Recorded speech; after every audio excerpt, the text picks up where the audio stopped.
is the Creative Church Show. Tips, tricks, and shortcuts making church media easy for you and your team. All in under 10 minutes each week.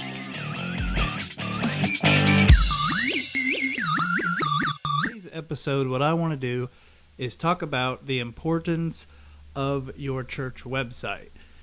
With the rise of social media, Facebook and Twitter and all that good stuff, it's easy to kind of let your website fall by the wayside. But I want to take just a couple minutes that we have today and talk about why I believe your church website is actually more important than ever before. You know, you can send out clever tweets, you can post great Facebook posts, you can post inspiring pictures on Instagram, but unless you have a high quality website to kind of back that up with great information, your online strategy is really going to struggle, I think, to make a lasting impression. And so I think that there are really four main reasons why your church website is just as or more important than it has been than ever before. I think most of us would agree now that our websites are essentially the front door of our churches. It's the place where people go and they discover more about us before they even set foot into our buildings. And so if you want to make a good first impression, and sometimes the truth of the matter is first impressions are huge. They really, really matter. So if you want to make a good first impression and you want to be the place online that people go to find out information for your particular church, you need a good quality website, because the truth of the matter is that everything leads back to your website. Social media is great. You'll hear me talk about how awesome social media is all the time on this show. It allows you to interact one-on-one with people. It allows you to brand your church. It allows you to do so many awesome things, but it all will eventually lead back to your website. When folks click on that tweet or that Facebook status, they need to be directed to your online and digital hub.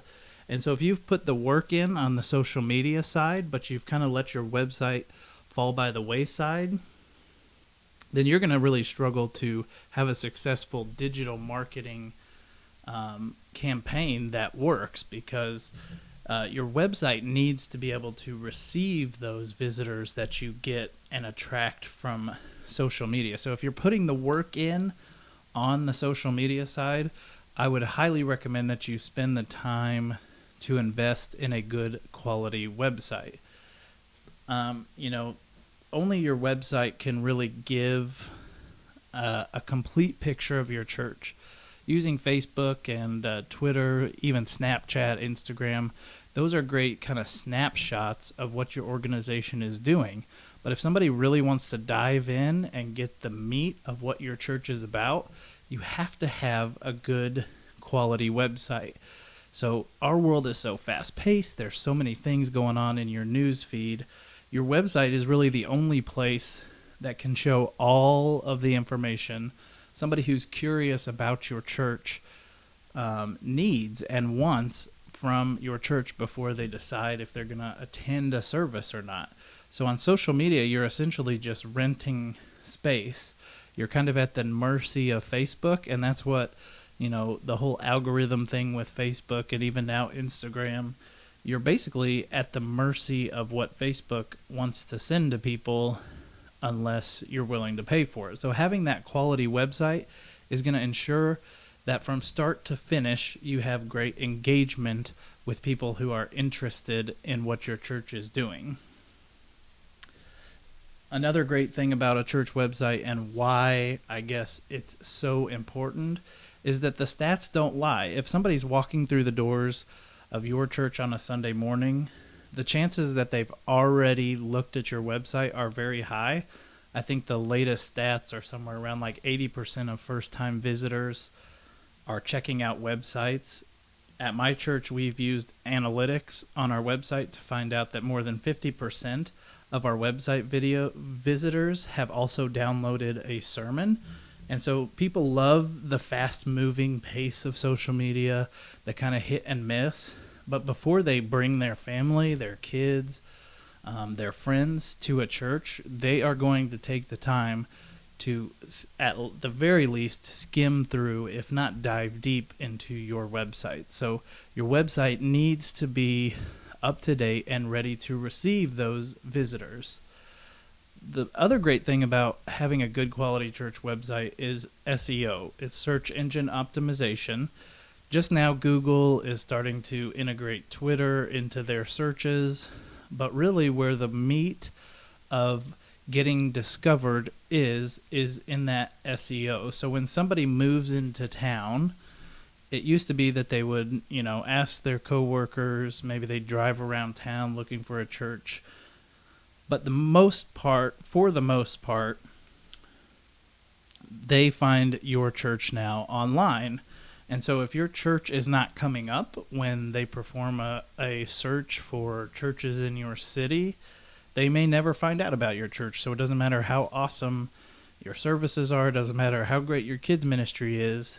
If they're not able to find out about your church, then they're obviously not going to be visiting. So your website needs good quality SEO to make sure that you are connecting with those people who are interested in finding a church. Really, if I was just to sum up this week's episode, it's that your website matters more now than ever before. There are great things about social media. There's so many awesome things you can do with it. But if you're not backing it up, if you're not supporting it with a good quality website, all that social media work is really going to be in vain. So I just would encourage you that having a great website and social media put together can really give your church the complete online experience that people are looking for now. So don't let your website fall to the wayside. Don't let it become something that is just there and you spend all of your time on the social media platforms. Make sure that you're using it in addition to social media. So I would just encourage every church leader out there, everybody who does church communications, to take some time, go look at your website, see what you need to focus on, see where it's lacking, maybe even have somebody else, maybe a fresh pair of eyes, take a look at your website and see exactly where the downfalls are and correct those mistakes so that as people are finding you on social media, as they click on things in Facebook and Google Plus and all those things, that they are taken to a high quality website. Because if you're great on social media and your website's average, people don't get that whole package experience that they want to get now. So take the time, make sure your website is killer, just like your social media channels. And I promise to you that your online engagement will go up once you've made sure that all those things are where they need to be at. So hopefully that helps, guys. I hope that your church and leadership is investing in website and social media stuff so that you can grow your online and digital influence in your communities. Thank you so much for checking out this week's episode of the Creative Church Show podcast. I can't wait to see you guys next episode. Have a great 4th of July if I don't see you before. Peace.